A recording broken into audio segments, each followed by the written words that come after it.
Well, thank you very much, and welcome to another edition of Where Are They Now? And I know where this guy is. I mean, I know where he is all the time, really. he's a dear friend, no question about that. The police chief here at Oklahoma State, Leon Jones. And Jonesy, it's been a while since we talked. How you been? I've been doing pretty good. I want to say I appreciate you having me on the show. It's always been a great honor. Well, we always have a good time. We tell stories, and most of them are true. I mean, we the ones that are not true, we talk about between you and me. But, hey, I want to ask you, we'll get into a couple of things here today. And let's start with, I don't want to start on a downer because it's something we do. We said we were going to do it, that we're going to remember. But the Remember the 10 is coming up here in a couple of weeks. And it just like everything else, it won't be the same like we usually have with people, at least to my knowledge. I don't think they're going to have a lot of people back for the remembrance. But, man, this thing rolls around every year, and I know between you and myself, we've got a connection here that goes real deep, but it doesn't get any easier, never gets any easier to handle. No, it doesn't. I tell you, when we made that promise years ago that we would remember, you and I was right there when we said we would. And with the pandemic the way it is, it's going to make it a lot different this year. There are memories that we'll never forget, and they stay indelible with us. And I was mentioning in the previous hour, I want to say there were 4 of you, but you certainly were one of the 4, maybe 3 that immediately went out to Colorado after might have been the next morning, I think. It might have been that next night, the same night. But, there are things that you'll take away from that you will never forget. And you don't want to forget, but man, that had to be difficult to get out there firsthand. Yeah, that was. I always remember it just like it was yesterday. Receiving the phone call, and then next thing you know, was on a plane up to Colorado. It's something that'll always stick with me. But the friendship that you and I have created over the years. Before that, and after that, it's really been impressive. I think if you have to dig down deep to find something good out of it, our friendship is one of those things. I think we talk like the next day, and the time frame gets blurry the older I get, but it was within a 24-hour period after you were out there, and we talked, and we talked about the whole situation there and how how tragic, how difficult we're trying to process everything. You were one of, was it 3 or 4 in the party that made, I forget. It was 3 of us. It was Dr. Bosselman, yes, Carter Mason, and myself.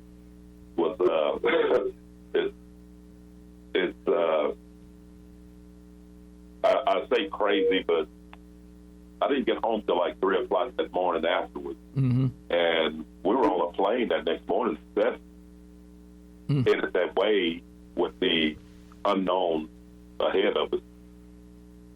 And as we were landing in Colorado, just the thoughts through my head of everything that was, had transpired, I was like, man, this is weird. But I remember calling you that day. Mm-hmm. And we talked for probably 30, 40 minutes on the phone. Mm-hmm. Because, your involvement in that, and you had flew up there with them and was coming back. So right. I was really, I don't know the words to say, but I was really concerned about how you were feeling about that because you were right there with them. And then you make it home, and then you find out the other plane didn't. So. Yeah, I'm kind of like you, Jonesy. It's been coming up 20 years, I guess, and it's like yesterday. And these are things that'll never leave. I remember almost each conversation, each thing was so overwhelming, and it's something we'll never ever process, I don't think, and get over is not the word because we lost so many friends there. You were around the program then, as you are now, and you were around Eddie, and you saw the toll it took on him when you got back. I mean, it was just tragedy that just overwhelmed you every minute of the day. Yes, it was. Like I said, being around the program and with Coach Sutton at the time, he was heavily involved with everybody. So I could just imagine what going through his head, just like with you and I. But it did take a toll, and I could tell as the years passed, it's just something that you just never forget. And like I said, we promised we wouldn't, but it's still something that takes a toll on you over the years. And with the family members, for sure, that there's a holes that never get filled in their hearts, and I don't know the time. That old cliche, time heals all. I don't believe that, and it'd be hard. No. It'd be hard to heal the wounds that so many people who lost loved ones in that crash. Have you been out there at all a couple of times since then?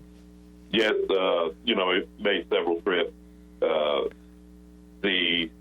Those one that I remember the most is when we all went out and dedicated the memorial. Yes. And then we made several trips after that.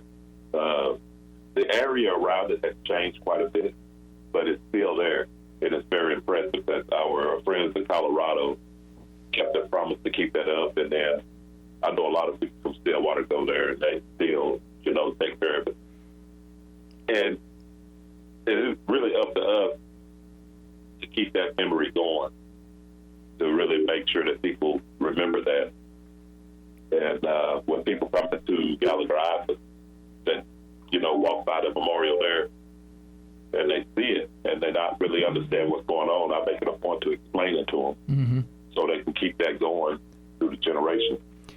You made mention of the fact that it's different now. I haven't been out there but twice, and one was on the dedication, and man, that was a hard day to say the least. But what has changed physically about it? So the person that dedicated the land to us, that had owned all that, I believe he has since passed, but parts of the land around the memorial has been sold. And so there's been like a development around it, how people build it. But that portion of land that he dedicated to us is still there. And the respect around it is just awesome when you go see it. It's still there. It's still been taken care of, and that means a lot. Yeah, and I've talked to people from here that have, were going to Colorado or making their way through that area and stop by to see it, and it is it's an emotional thing for sure. But all these years later, it's still a tribute to these wonderful people and their families that we remember here in Gallagher, but they remember right there on site. Yes, and that's for the families of the ones that were lost. Still my heart goes out to them, and that's something that's a voice you can't feel. You just have to, I guess, we learn to live with it. But as years go past, and I get to go out there and see that people still celebrate that, the life of the 10 that were lost, kind of makes it easier as you go each year to say that people still remember that. Yeah, such a horrific evening for sure, and all those days that followed, and still are, but our thoughts are always with the family members, that is for sure, because they're the ones who have suffered the most, more than anybody in this situation. Let's change gears here. I wanted to make sure we got that out, and I believe the Arkansas game on the, I don't have to look here. 29th? Yeah, I think that's the game that the 10 will be remembered publicly, I think. Yeah. Is that? Do you understand that to be that day too as well? That would be that day. Okay. Yes. Now again, you don't have as many fans, and I don't know about family members being invited back like they have been, and those who were connected. I don't know what that is, but I would think the limitations on people in the building probably would make it different than any other time. Wouldn't you think? Yes. I do have to say something though about Oklahoma State University and the athletics is that our fans are great, and they have been doing a really good job of the social distancing. Even though we got limited crowds, everything's a lot different at the arena. It's the same as in football, but everybody seems to follow the rules, keep the mask on, and they do their best to follow the procedures that they have in place, which makes it a lot easier on us. Now, are you guys? And this is kind of a dumb question, but I'm full of those from time to time. I mean, are you guys enlisted by the athletic department to go remind an individual or a group that need to wear a mask, or how does that done? So they have event staff there that Right. goes around and they have the paddles that says, put on your mask or wear your mask. Mm-hmm. Mm-hmm. And if someone don't follow those rules, then they'll contact us, which we'll go make contact with them. But we hadn't been contacted, which has been great. So that means that everybody that comes to Gallagher Island, they understand it. They are following the mandate.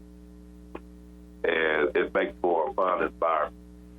It's almost like having the arena full without the noise, but the cheering, I shouldn't say noise. Gallagher Island is great for all the hype and everything that goes into a good game. So when the fans follow the rules, it just makes it a good environment, and they've been doing a great job at it. It is so different, to say the least, but not having the people engaged in every level of the building and the noise level.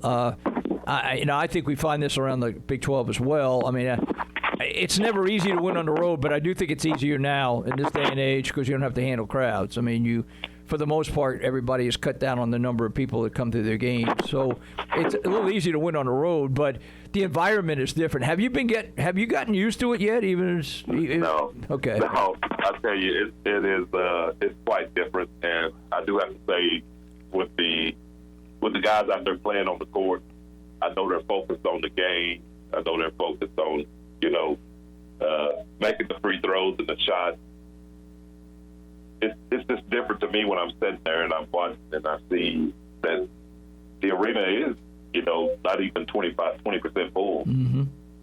And the crowd noise is not there to hype to get, but last night in Gallagher Arena, you felt when we were playing KU and we come down to the wire, it was loud. Was it? Uh-huh. It was loud. It was hype.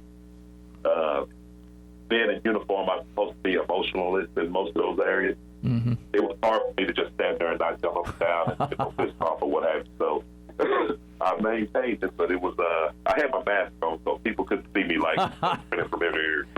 Hey, you're part and parcel of this program. Hey, don't be trying to sell the fact that you don't get fired up, because I know you do. I've seen you without the mask, so I know how fired up you get. But you stay professional, I will say that. I did my best. Yeah, it's sometimes it's hard, especially when you get in a game like last night. Hey, let me ask you, you're still traveling. What's traveling around like now with this basketball team, and compare it to where it used to be? It's well, first I have to just say thanks to coach and the team for allowing me to be part of it. But it's quite different. There's not the crowd or the people around like usually are. Mm-hmm. So when you get to the arena, it's so, like, for me as law enforcement officer, the job that I usually do, it's so laid back and filled that I get to really see how the other states operate, how the universities operate. Mm-hmm. If they cut back on manpower, or if they left the manpower the same, and we just got to cooperate and see how we can do what we can do to make things a lot better. Well, this is kind of a for us to plan for when we bring everybody back in, what we want to happen, and how we can make things a lot better so everybody can enjoy the experience. And that's not just for us, that's for, all arenas, all over the world. Well, I got to think even the actual physical part of, getting on the plane, getting off the plane, getting on the bus, getting to the arena, going to the hotel. Do you eat together? Do you have food? I mean, that's got to just be, even though we've had almost a year of it, man, that's still new, though. It is so different when you get to the hotel and there's really not very many people around. Like the airport, there's not very many people around. Mm-hmm. And it's just, different. So in a way, it's a lot smoother. And you think, man, if every day was like this, because it's kind of chilled and nobody's rushing and you don't have a bunch of noises around you at the airport, one day that's going to end, it's going to get back to normal, which everybody wants. But at the same time, you kind of take advantage of it. What's it been like for your unit, your department? Obviously, you're not going to give names, but I mean, have you guys been able to manage the virus as well as you could? Have you been down people? What's it been like? So at the department, we have had a couple officers that had come down with the virus. They didn't get real sick or had to go in the hospital. They quarantined and they come back and just been fine. Mm-hmm. We've been doing great. I'm really proud of the guys for really taking the precautions to stay healthy as possible. Meanwhile, continuing to do the job and provide services that are needed to the community. Having, and you know where I'm going, but having Colton over there at Tulsa's Police Department, the nature of the business, you're going to be around people that may or may not have been vigilant in doing the things that they need to do, washing hands and wearing masks. So you're exposing yourself to that almost on a daily basis. So you appreciate the effort of your officers even more because of that, I would think. Yes, when all this started, not everybody, but several people were skeptical that this is just like the flu or what have you. Mm-hmm. We all have learned over the months that this is severe. So we provided everybody with the gear that was needed to protect themselves. And our office has been a great job with the hand sanitizers, wearing the mask, which is a big part of it. And not being afraid to go out and contact people and do the job that's required of it. Even though this pandemic is going on, they've been doing a super job. How much more difficult is the job now because of the pandemic? I mean, obviously you're not shorthanded, or at least you haven't indicated that to me. But at the you're always shorthanded. But I mean, you haven't been shorthanded necessarily because of the virus. But has it been more difficult because you have to handle a lot more things than you usually would? So for us, when you asked about the manpower, we got shorthanded. But the guys are really flexible on the hours, mm-hmm. So we were able to make the adjustments that were needed. But just being out there knowing that this thing is there, this silence, I don't want to call it the threat, but this pandemic is out there, knowing that no matter at any point in time we can contact somebody that has it. Mm-hmm. And the guys still go out and they still do the job as required. As far as us in administration, like I'll go out and put a uniform on tomorrow and go out and fill in if needed.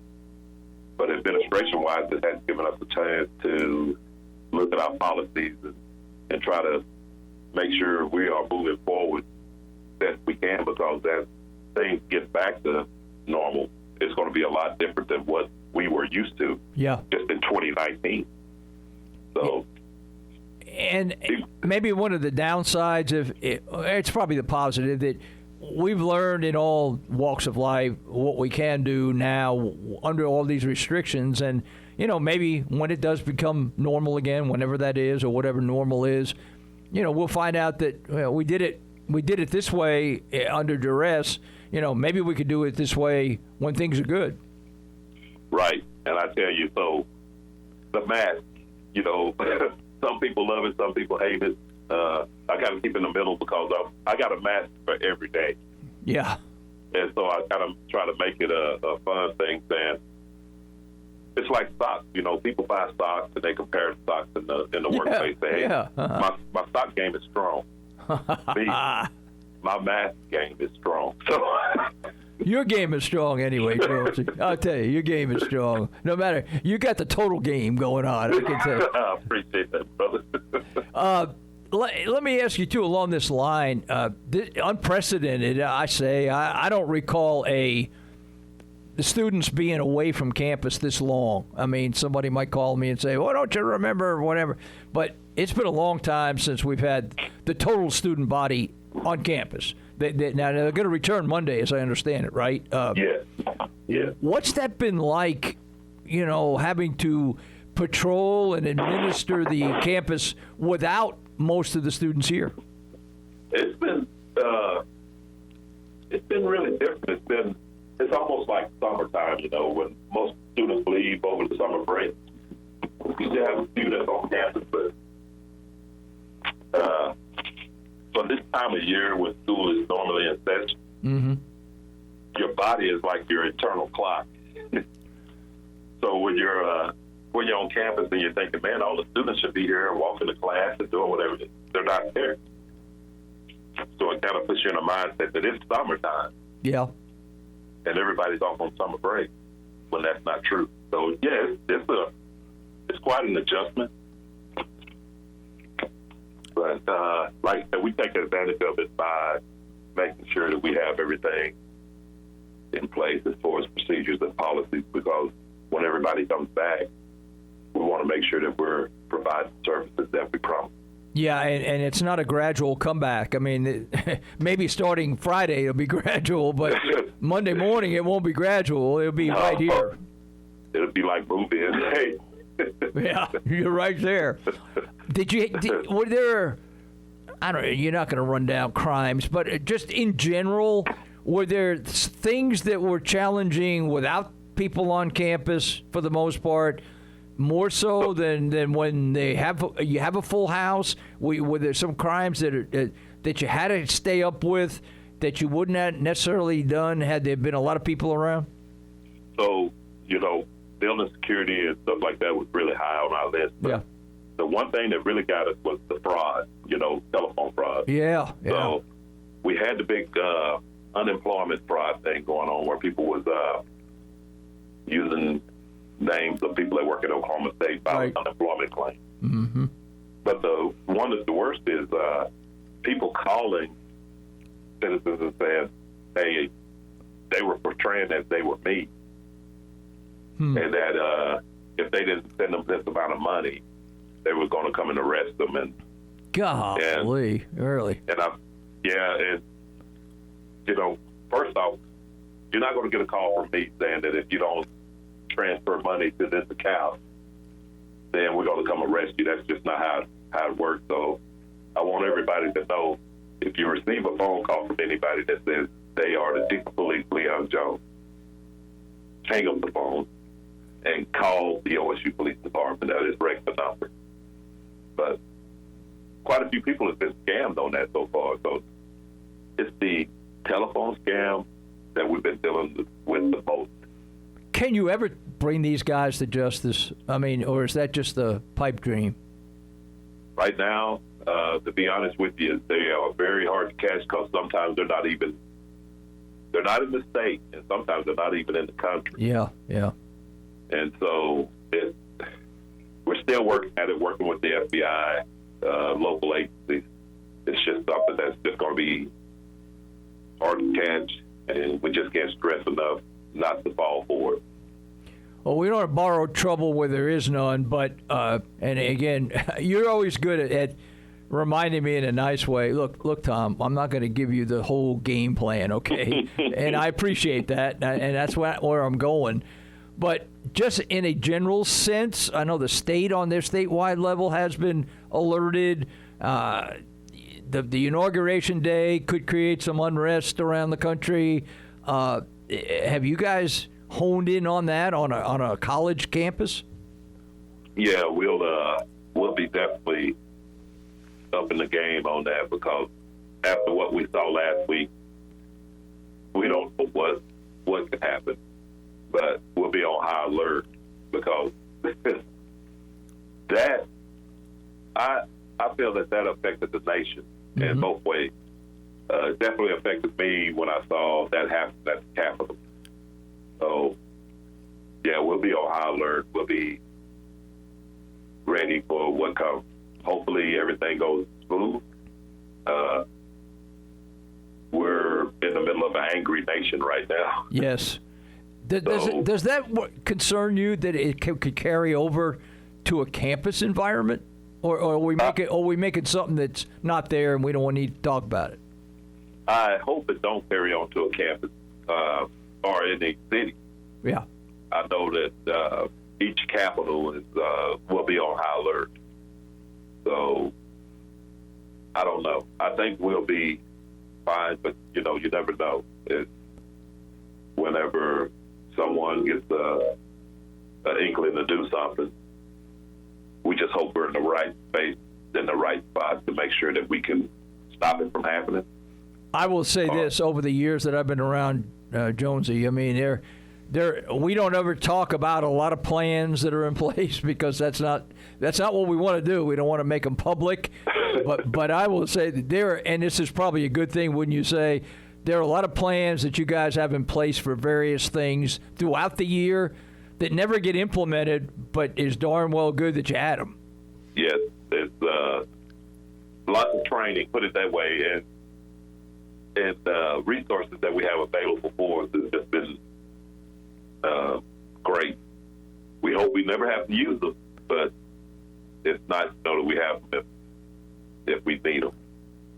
I know you guys are so civic minded, and I got to think in a fine way. I mean, even yourself, when you suit up and get out there and do the beat thing, I mean, it's going to be good to see kids back on campus, I would think, because you interact with them on a daily basis, and I mean that keeps you young to see the young guys and girls that are around here. It did me all these years. That's exactly right. It's like we crave the interaction.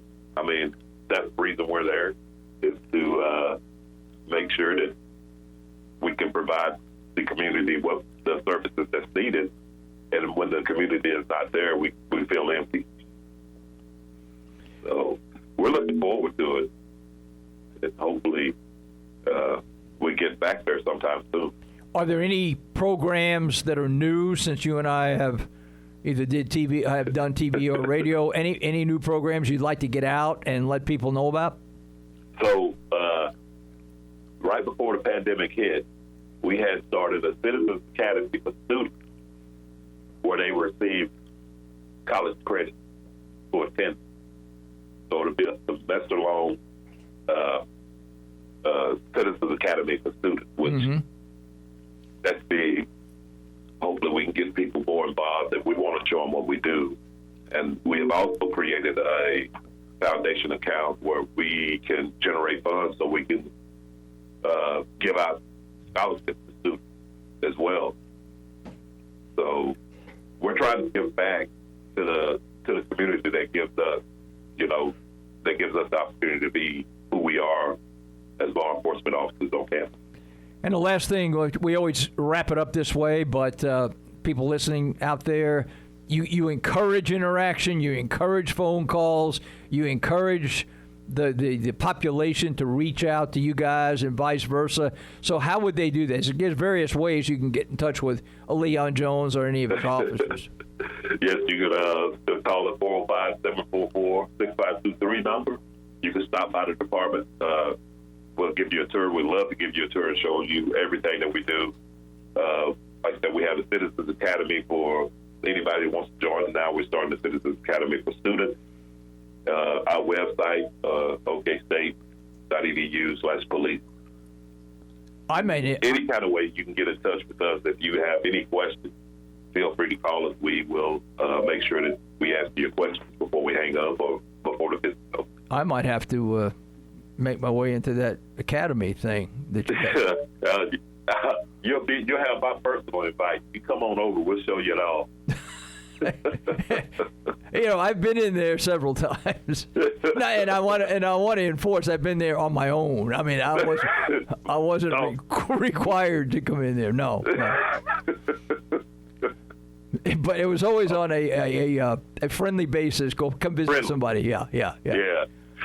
Well, Josie, well, we didn't want to have to interrogate you at all. Oh, my goodness. I don't know that I have any answers anymore at my age. It might be a short interrogation. I can't remember at my age. Hey, listen, always great to catch up with you, man. It's been too long, and I just wanted to update what's going on. It's going to be a busy next couple of weeks for you guys as well. But I encourage, as we always do, hey, don't be strangers when it comes to the OSU police. Get around them. They want to hear from you. They want to work with you. Exactly, and only way we know what the community wants is that the community tells us, and we're ready to do whatever they need. And hey, I appreciate you having me on the show as always. Hey, we always have a good time, and we kept it serious. I mean, that's usually you and I usually don't keep it serious. Yeah, we kind of cut up quite a bit. We kind of played it right down the middle. Hey, best of luck the rest of the way. I'll get in touch with you, and we'll stay in touch. And you got an open forum anytime you want to get something out. Let me know. We'll do that. We'll do. I appreciate it, Tom. All right, buddy. That is Leon Jones, the police chief here at Oklahoma State, one of the good guys.